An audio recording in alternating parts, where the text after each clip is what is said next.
Okay, Maria, can I have a thumbs up? Can you hear me good? All right, super. Well, tonight we're gonna kind of shift gears a little bit, kind of veer off our usual course, if you will, and we are going to talk a little bit about plants, but a lot of it is more historical, I guess, in nature. But with Thanksgiving just around the corner, it seemed like a good time to maybe take us back a couple hundred years and maybe think about that first harvest celebration and maybe what they encountered when they first arrived from the New World and the who's and what's and the hows of how things have maybe come to be. So I'm not a true historian, as y'all know, because I do have more of a science background, but I do appreciate the older I get. I guess figuring out the way things kind of are the way they are, and maybe especially now under our current circumstances. So again, it's a little bit different, but as always, if you have comments, thoughts, questions, pop those in the chat box. I didn't send an agenda because again, it's just kind of a broad context of just a review of our first Thanksgiving in essence. So kind of to get us started, I guess when we think about Thanksgiving, this is kind of what comes to mind. We think about a big feast on the dining room table, which that may look a little bit different with COVID kind of spurring its ugly head here in the last couple weeks, and it may limit some of those family gatherings, but oftentimes we associate that big Macy's Thanksgiving Day parade along with football games. One of my favorite, well, two of my favorites there, the Steelers and the Cowboys. Everybody says I'm weird because I like the Steelers and the Cowboys, but they're a couple of the oldest teams in the leagues, and again, a lot of history there. So, but a lot of people think Thanksgiving today with football, and some of you may be shoppers. This used to be me in another life, but no longer the case. I kind of like being at home, and that was before COVID hit. Many families will go pick out the perfect Christmas tree on Thanksgiving or shortly thereafter. And then, of course, if we have children or taking it way back, maybe many of us remember these drawings when we were in elementary or grade school.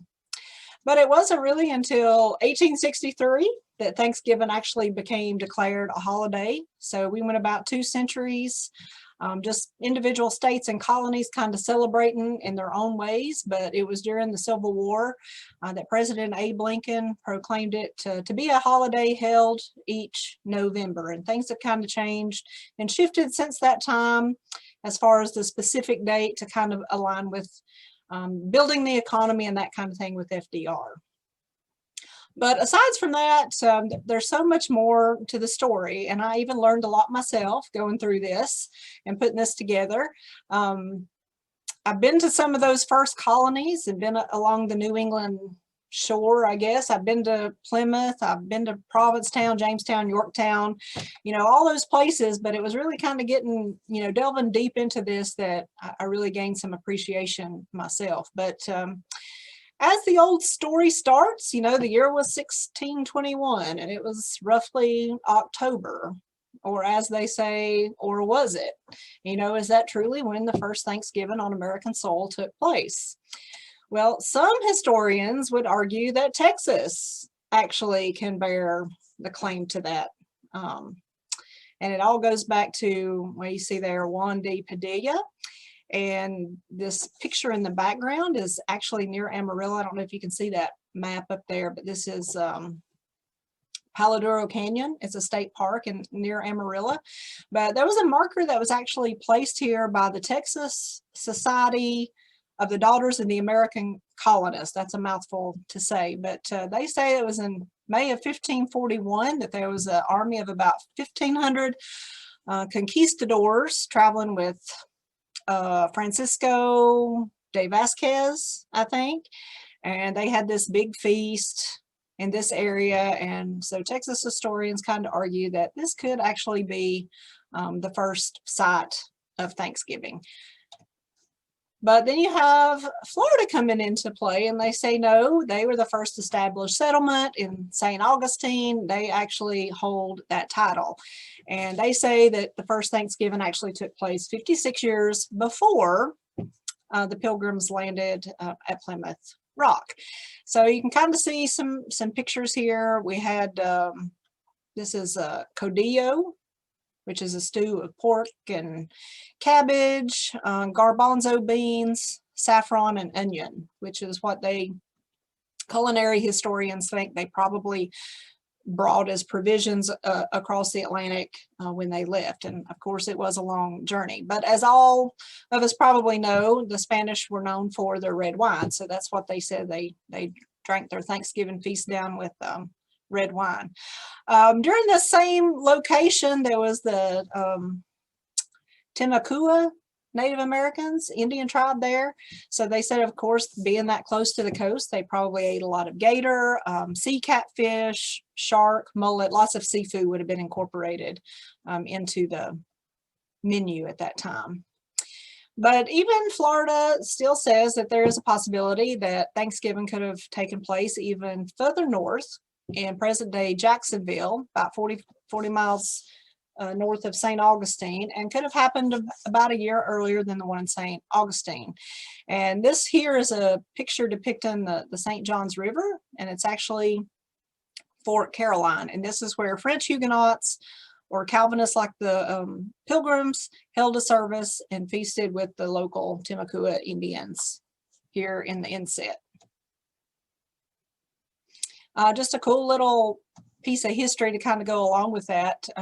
As the old saying goes, divine blessings were fleeting for the French colonists that had settled there in present-day Jacksonville, because Menendez led an attack, and you can kind of see this schematic here, against about 130 French Huguenots there at Fort Caroline. And they just believed that they were heretics. They basically ended up killing a lot of the folks there, but then some that had escaped and migrated further south into this little inlet known as Matanzas Inlet, and then you can see the Matanzas River there. That word actually is Spanish for massacre, because they ended up slaughtering many more of those French Huguenots a little bit later. So that's a little background on some arguments that have been presented throughout history as to where the first Thanksgiving could have quite possibly taken place.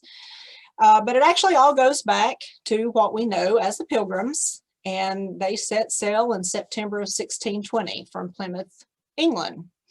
And of course, they set sail on that iconic ship that we know today as the Mayflower, and it transported the old world's first English Puritans, and we call those today Pilgrims. There was 102 passengers on board, and the crew was estimated to be about 30. There's not an exact number, but again, this is the ship that a lot of, what's the word I'm looking for? Recreations, I guess, of the ship still are in existence today. So you can actually go in and see what it would have looked like during that time. You can see there where they started in Plymouth, England, and set sail for, well, they arrived here. They weren't exactly going where they landed, but you'll notice the difference in spelling there. So from Plymouth to Plymouth, and we're going to come back to this slide here in just a few more minutes. But to kind of set the stage, you know, you heard me say that the first Puritans that arrived, we called those Pilgrims. Well, what is the difference, and how did they view themselves? So Pilgrims basically didn't agree with the Church of England. They wanted to separate from the church and create their own. So they actually were known as separatists to begin with, before they were ever called Pilgrims. The Puritans, on the other hand, they believed that the Church of England had just kept too much of the Catholicism, the traditions, and the rituals, and they wanted to stay a part of the church, but they wanted to remove all traces of the Roman Catholicism. So basically what happened when the Puritans set sail, the Pilgrims arrived, they created Plymouth Colony. The Puritans were the ones responsible for creating the Massachusetts Bay Colony. You'll notice there on the bottom that as far as governing sanctions, it was the Mayflower Compact that was signed to kind of supersede all the laws, versus a theocracy with very strict religious laws that the Puritans enacted when they set foot on New World soil. So to kind of take it back a little bit more, the Virginia Company, which Jamestown was a part of. If y'all remember John Smith, he was actually the one that was responsible for naming the New World's Plymouth once he left Jamestown and traveled through the area. But the Virginia Company gave permission to these Puritans that we know as Pilgrims today to establish a settlement, or what they called a plantation at that time. And so when they set sail from Plymouth, England, they were actually traveling toward an area between Chesapeake Bay and the Hudson River. And the only way that the king would give them permission to leave is if they carried themselves peaceably from the old world to the new world.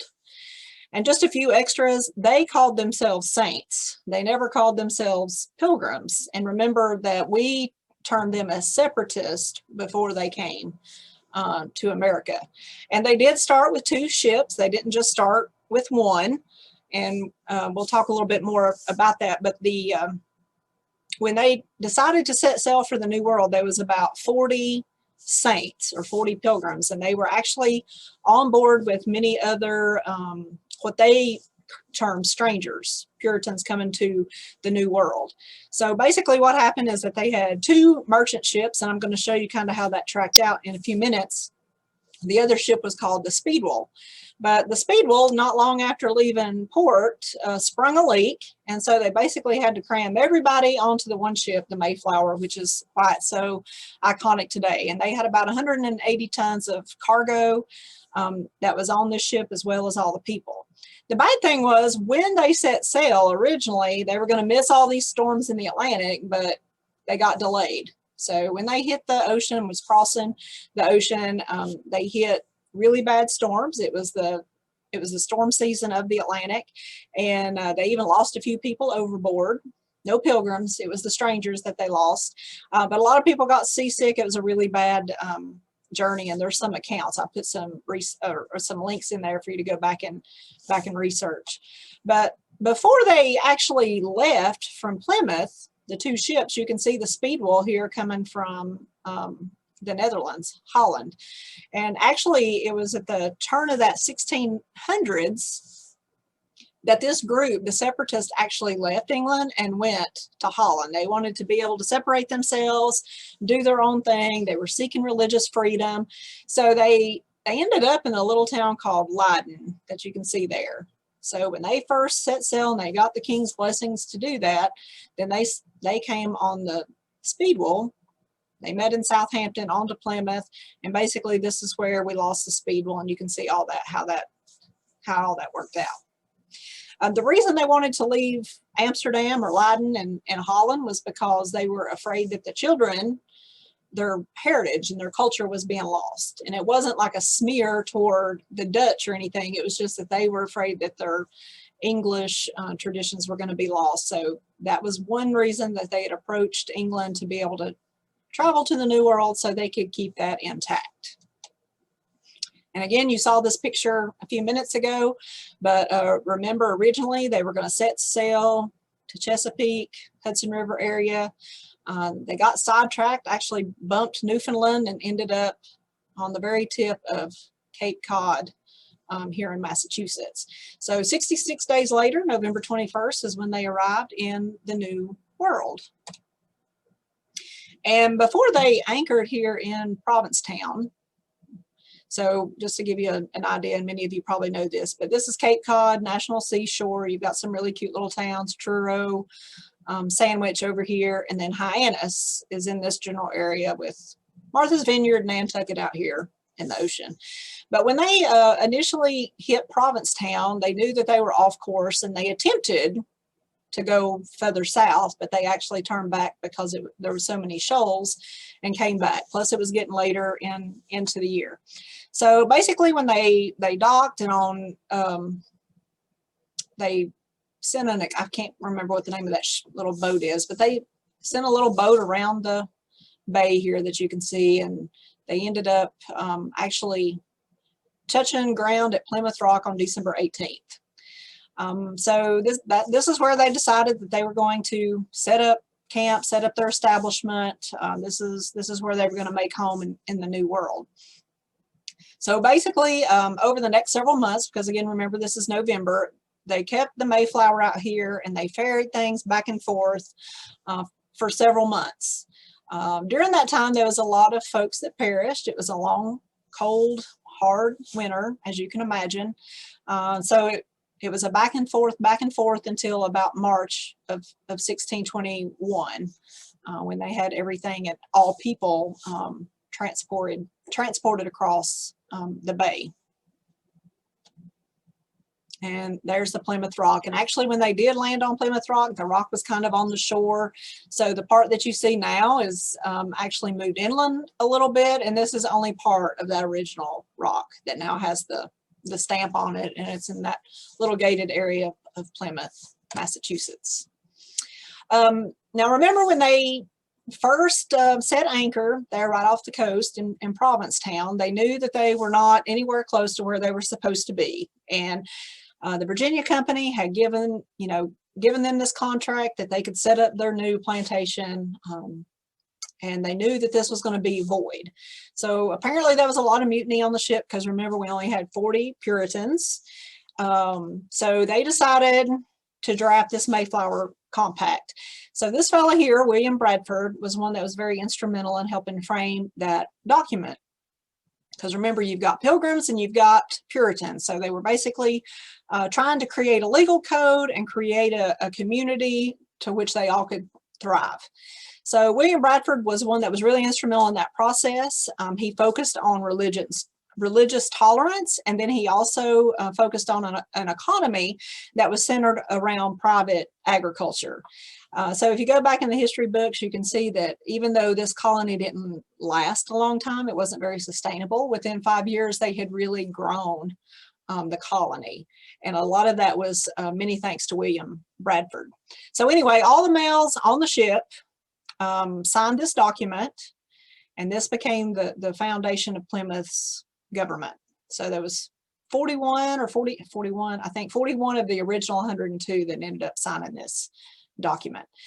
The other reason that William Bradford is so important is because initially, for the first 6 months, they elected a governor who is John Carver, but he died that spring after the winter. So William Bradford was unanimously elected to that position, and he was re-elected 30 times after that, and served as the governor of Plymouth until 1656. So pretty much the entire length of time the Plymouth colony was there. When they did disembark, both at Provincetown and then of course into Plymouth, there was about 70 Wampanoag Native American tribes or communities that were living in the area. There was an estimated 100,000 tribal members who had ancestors that had been living there for about 12,000 years. So remember that European trade ships had been visiting the area for at least 100 years before the Mayflower ever set sail.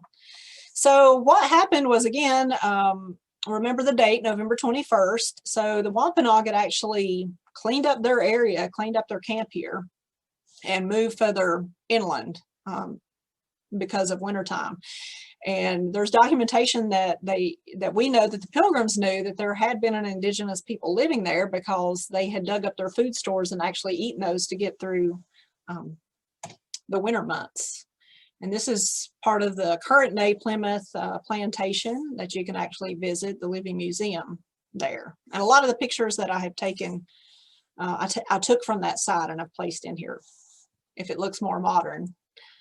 And then just to kind of show you the territory of the Wampanoag, they were an Algonquin tribe. We hear Algonquin, you've heard me mention them several times, but the Wampanoag were part of that community. And then as we start narrowing that down, there was several tribes that you see listed here within the present day Massachusetts area.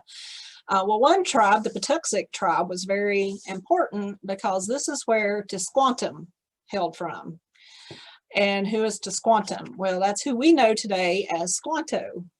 And remember, I was telling you about John Smith a little while ago when he left Jamestown, and he was the one that basically named the colony of Plymouth.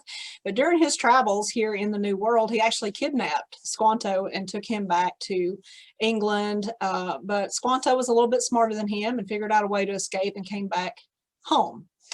But Squanto was really instrumental because he was the one that really showed the settlers how to farm, if you will. I mean, like, they knew some of that, but as far as being able to live off the land in the New World. Plus, he was the interpreter and mediator between the local Native American tribes, which was Chief Massasoit of the Pokanoket tribe. And just a couple of pictures here to show the chief, and there is a statue there erected for Chief, and I may be saying that wrong, Massasoit of the Pokanoket tribe. And just to kind of go back there, you can see where the Pokanokets were, as opposed to the Patuxent, but they were all Wampanoag, they were all Algonquin. But Squanto is taught in a lot of our grade school, K through, well, I guess even K through 12, but you know, he's kind of a legend in his own right, because he's the one that we know taught the Pilgrims how to plant corn and squash and beans. He showed how to fertilize the soil with fish, and how to basically fish, how to catch different kinds of fish, how to tap maple trees for their sugary sap, and then how to hunt deer and wild turkey. So again, even though they didn't last very long as a colony, they were able to sustain themselves, and a lot of that effort was due to Squanto. And you can see they're just using the fish as a fertilizer. This picture, of course, kind of depicts what we think that first harvest celebration would look like. Historians will tell you they weren't dressed in the belt buckles and the black and in this attire. So this is not 100% accurate, but what it does show is camaraderie amongst the natives and the Pilgrims. So basically what we had was 3 days instead of 1. We had 53 Pilgrims and about 90 Native Americans that were in attendance. So over the course of that 3 days, and we're not really sure when that was, we figure anytime from mid-September to late November. We do know it would have been after that harvest, after the harvest or whatever, because they were celebrating that. But of the 53 Pilgrims, there was 22 men and only 4 married women. And then there was 25 children and teenagers. So think about the numbers there. First of all, you can see there 53 to 90. There were more Native Americans in attendance. And when we really look at the number of children outnumbered the number of men that we had at that time in the colony.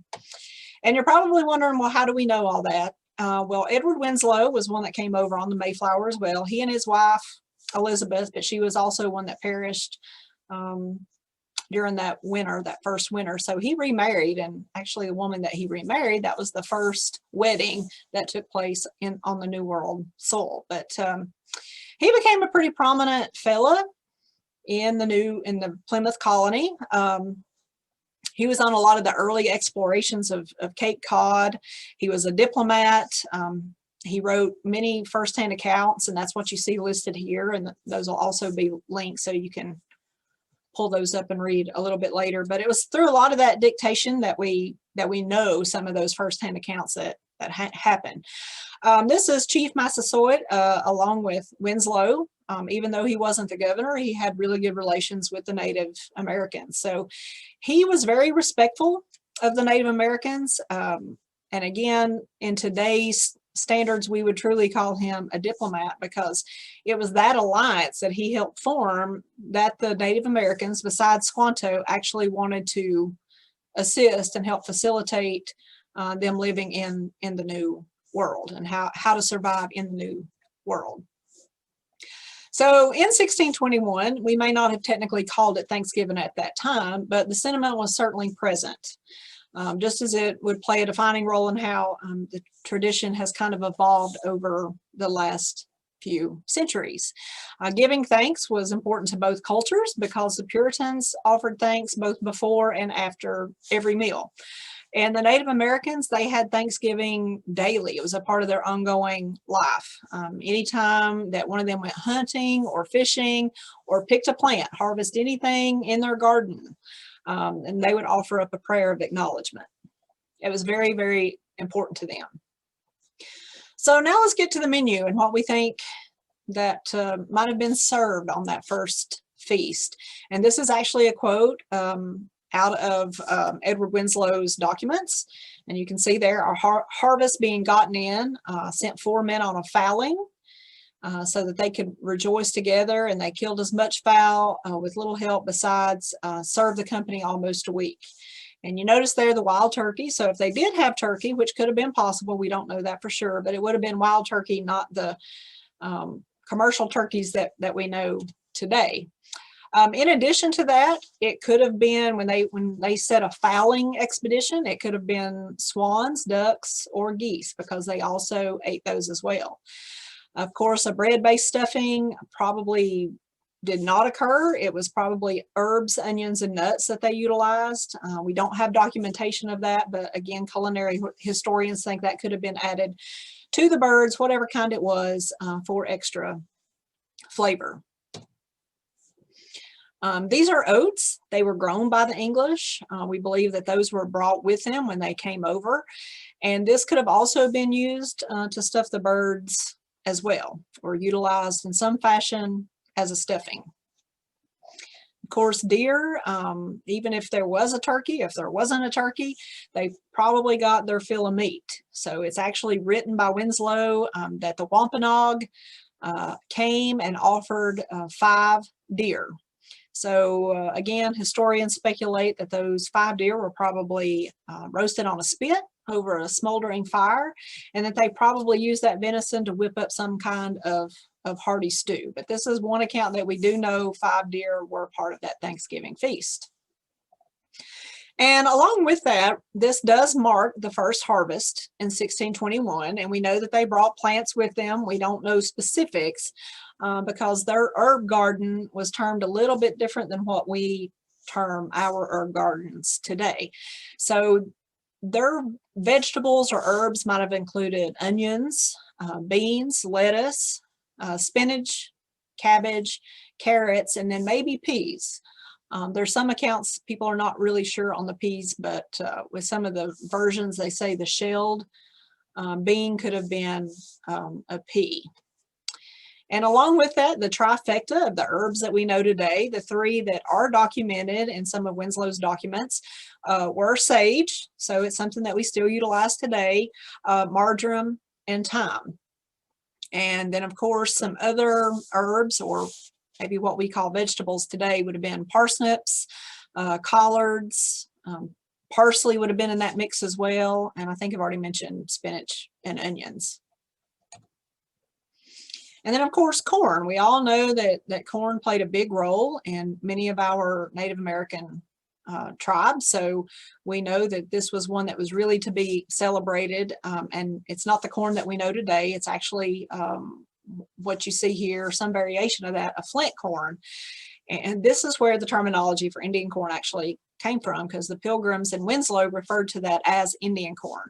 And it was a staple for the Wampanoag, and it quickly became a fixture in the colonists there in Plymouth colony. And they pretty much utilized it for everything. And Winslow actually wrote, "Our Indian corn, even the coarsest, maketh as pleasant a meat as rice." So in other words, traditional English dishes, which were porridge, pancakes, and bread, were adapted for the native corn species, or some variation that you see here.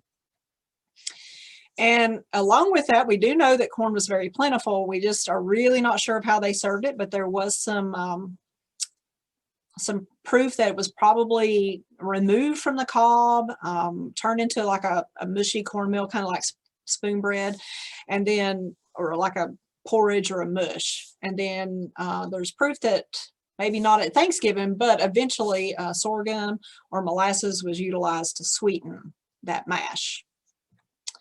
Of course, beans, the dried beans, or what we call leather breeches, were pretty predominant in that culture, as well as winter squashes and pumpkins.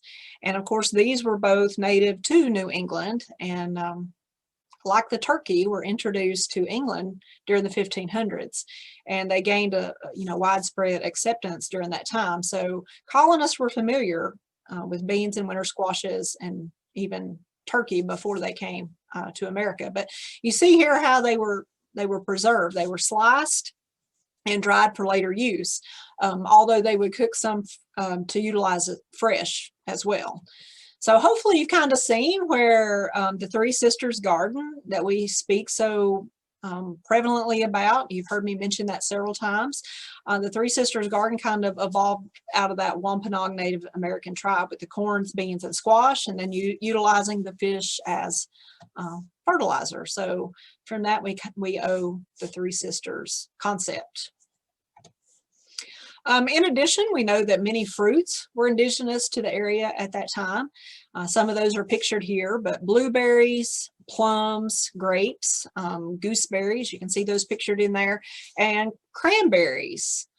We know that all those fruits existed during that time, and we know that the Native Americans ate cranberries, but we don't think that that was served at that first Thanksgiving because a year after they arrived, we knew that sugar had probably been depleted, and we don't really have a historical account. Many historians say that it wasn't until 50 years after Plymouth that cranberries were cooked down and created as that sauce that we know today to use as an accompaniment for meat.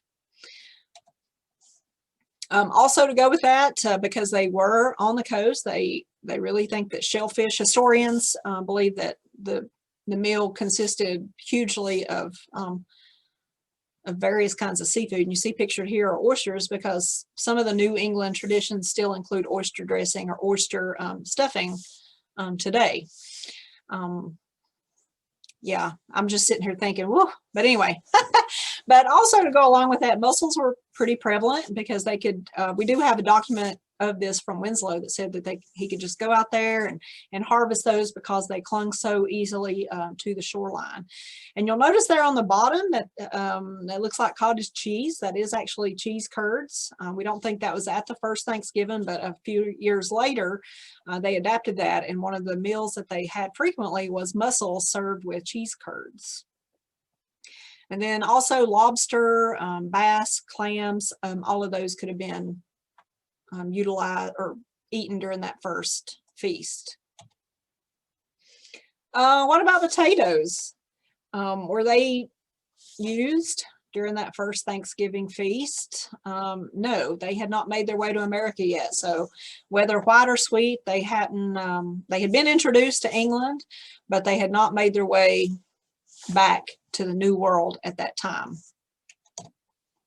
But the Native Americans utilized other tubers as a replacement, which they didn't know about potatoes and all that either, but they utilized many tubers in the forest garden that I hope that many of you are going to recognize as we go through a couple of these next few slides. Tubers were actually pretty numerous and abundant in those New England forests. I don't know if anybody remembers this one from last week. But this is what we called the Jerusalem artichoke. And remember, I was telling you it spread really rapidly, multiple size tubers. It was a good source of carbohydrates and good starch, and they knew how to preserve this, and it enabled them to get through some of those heavy winters. This is not a very good picture, but this is, I don't know if you can tell from that bloom there that it actually belongs to the Fabiaceae family, which are beans, which are legumes. This is actually a climbing vine that we call groundnut. It does kind of resemble the soybean. And if you know what jicama looks like, because this kind of looks like jicama, it's in that same family as well. Probably a little bit more apparent just by looking at that picture. So it's not really a nut, it is a tuber. This is a jack in the pulpit. We've seen this one for a couple of different presentations that I presented, but this is what we also refer to as Indian turnips. This is one of those roots that you have to be really careful with, but the Native Americans knew this because the root itself does have pretty high amounts of calcium oxalate, but the Native Americans knew that you could dry this, pound that out, ground that into a really fine flour, but it would take about 6 months before it can be utilized from the time it was picked and harvested. But they would utilize this to make a bread kind of like flour, and it has been said to have a similar flavor to chocolate. So if you decide to go utilize jack in the pulpit, make sure that you know what you're doing, because it can have some toxic effects. This is one maybe some of you remember. This is sweet flag, and we were talking about it growing in wet areas in our landscapes. Also known as calamus, but this is a really sweet spice that the Native Americans used. And so they think that this is probably one that was utilized for the first pumpkin pie at the first Thanksgiving. So we know that they would hull out the pumpkin and actually create this custard using milk and spices. And again, they think that that was sweet flag. But remember, at that first harvest celebration, the colonists, they didn't have butter, they didn't have sugar. It was a very low amount, so they couldn't make pie crust and all that. But they historians think that they shelled these out and did this, and then would bake them in the coals on the fire. Apple pie. Here's another one that did not make its appearance because apples are not native to this area. So no apples that first Thanksgiving. They're not native. It wasn't until the end of the 17th century that they brought over apples, along with many other plants that we have talked about in past classes. Apple trees and honeybees, they were well established and made New England feel a little bit more like the mother country, you know, once they got those plants, the orchards and everything started here. So again, just to kind of synthesize that down, a few that I didn't mention, but on the menu, there's some documentation of chestnuts and the cranberries, just not utilized like we use cranberries today. Garlic and the artichokes would have been those Jerusalem artichokes, and those were all native wild plants, and the English were slowly learning to use some of those. Again, thanks to Squanto and those relationships that he and Massasoit helped, along with Bradford and Winslow, to create with the Native Americans. We do know that the 5 deer, we think maybe wild turkeys, we know a lot of seafood, and then of course pumpkins. And you see there all use traditional Native American spices and cooking methods, because also the Pilgrims had no oven at this time either. So again, thinking about the Wampanoag, and you can see there some of those different sites that's part of that living museum, but we know that they farm the majority of their food. Corn and beans made up about 70% of their diet, and they favored meat, but only about 20% of their diet was actually meat. They subsisted on roots and berries and other gathered plant materials, as well as eggs and fish and shellfish, and they would dry that and use fresh. That's what made up the majority of their diets. And like I said, the Wampanoag believed really heavily on giving thanks to their creator and to Mother Earth. They knew that Mother Earth gave nourishing food from her garden, and they considered Mother Earth's garden to be the forest for which they called home themselves. So they were always giving appreciation for all plant life to the creator. Just remember, again, I've kind of said this on a few things, especially the sugar, but anything like salt, sugar, and oil and vinegar, all of those had to be imported from England during that time. So imagine again that first Thanksgiving or first harvest celebration, they wouldn't have had access to a lot of those things that we really rely on today to make our foods taste good, if you will. So to carry it a little bit further, we've talked about Abe Lincoln, how he created or established Thanksgiving as a holiday. But if you go back in the history books, there's a lot of probably negative references, negative connotation to Thomas Jefferson. But he believed that supporting Thanksgiving meant supporting state-sponsored religion. And that was what his aversion was. He didn't want to mix church and state, and that earned him that reputation. He was 100% totally against that. So he was the only founding father and early president who refused to declare any days of Thanksgiving and fasting in the U.S. So unlike his political rivals, which at that time were called the Federalists, he believed 100% again in church versus state. So now kind of leading up to some of these relationships, because you've heard me mentioning Squanto and Chief Massasoit, and those, you know, those relationships. And when we go back to the history books, you know, we think all was well and good, and everybody got along. And I mean, you know, for all intents and purposes, you know, there was a lot that the colonists did owe the Native Americans. But as time progressed, remember they landed here in 1621. So as time progressed, there was more and more encroachment on the Native American lands from the English. And, you know, there was some skirmishes that were starting to occur. Even though treaties had been signed between both parties, there was still, you know, some conflict, nothing that had ever shed blood or anything like that. But you could tell that the Native Americans were getting a little antsy about some of those things. So just to kind of to build it up, Chief Massasoit you see here in the first triangle, and I'm not even going to attempt to say his real name there, but remember that they were part of the Pocahontas. But he was chief until 1660 when he passed away. So at that time, you see in triangle number 2, Wamsutta, who was his eldest son, assumed reign over the territory. It was during this time that Wamsutta went to the court, which was custom during that time. I had never heard of this before, so I learned something. But he requested a new name be given to him and his younger brother, Metacom or Metacomet. You'll see that used interchangeably in history books. But this was just Wampanoag custom. New names actually marked a significant moment in time. So for this instant, it was when his dad died that he approached the court and he was given a new name, Alexander, and Metacom or Metacomet was given the new name of Philip. So Wamsutta or Alexander wasn't on the throne, if you will, but just for a couple of years. The English actually heard some stirrings of him plotting a war against the colonists, and so they arrested him and took him in for questioning. But he died.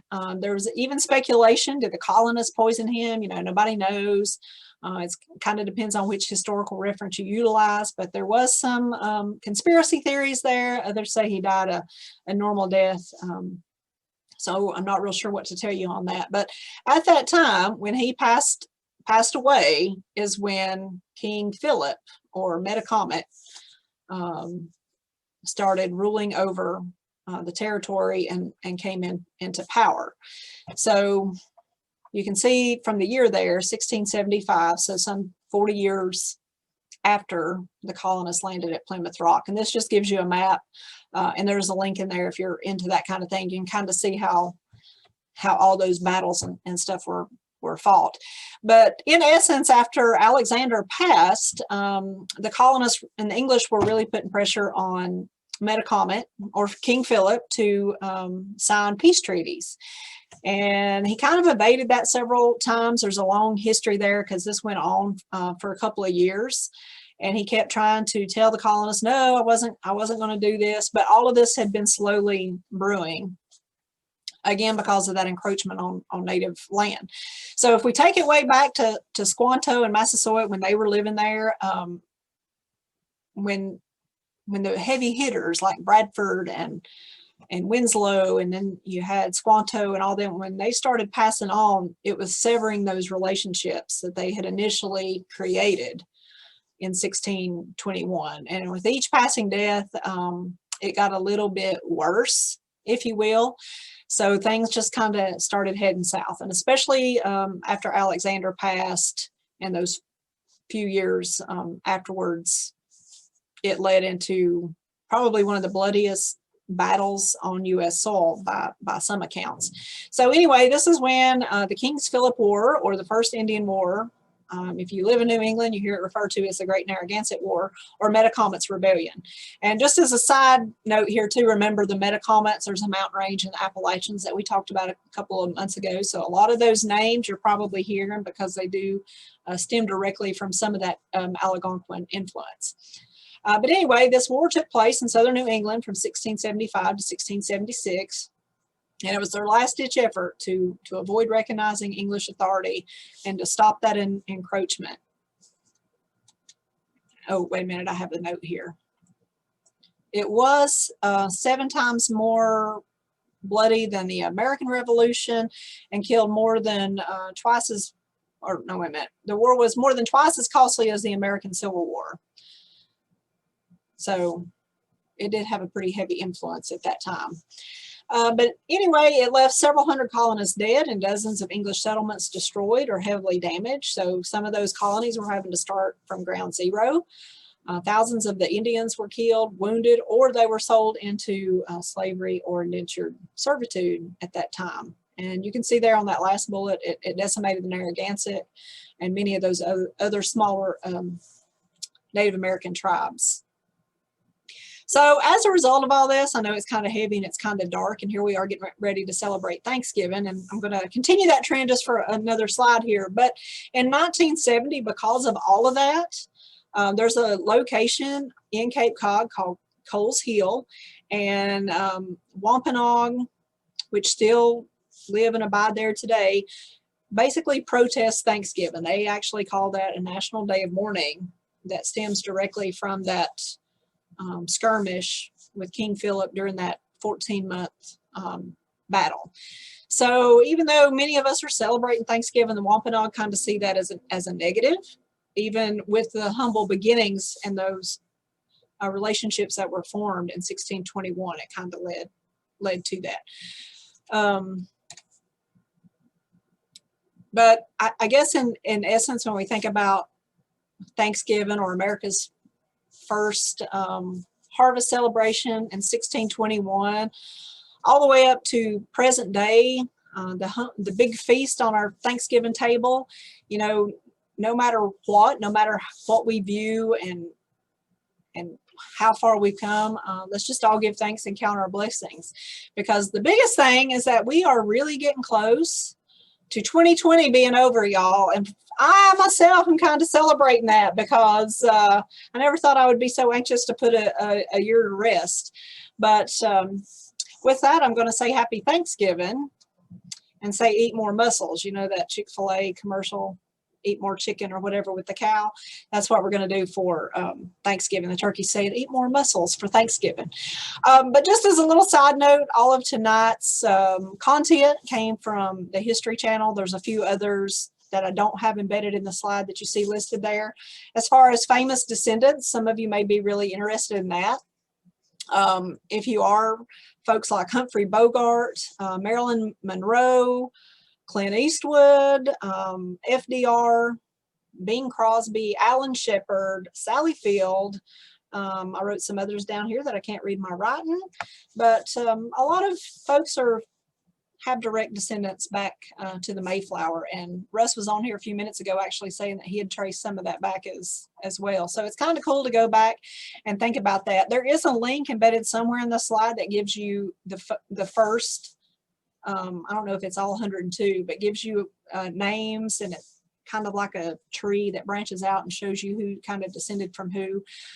So if you're interested in that, it's pretty cool to look at that. There's also a link to some of those famous ancestors as well. So all in all, it's a pretty cool Thanksgiving, just to go back and think about just, you know, how it started and how far we've come, but also to never, I guess, forget our history, because it's really helped shape our present as well. So with that, I don't see many faces on here. I don't know if you've all gone to sleep on me, or I see Beverly out there. Hey, Beverly.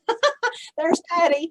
But anyway, I enjoyed tonight. So what we're going to do next week is talk about some herbs that we can use from the garden, both in the kitchen as well as using some concoctions that we can use in our garden as well. Did any of that make sense? Anyway, it's just going to be like a little looping circle of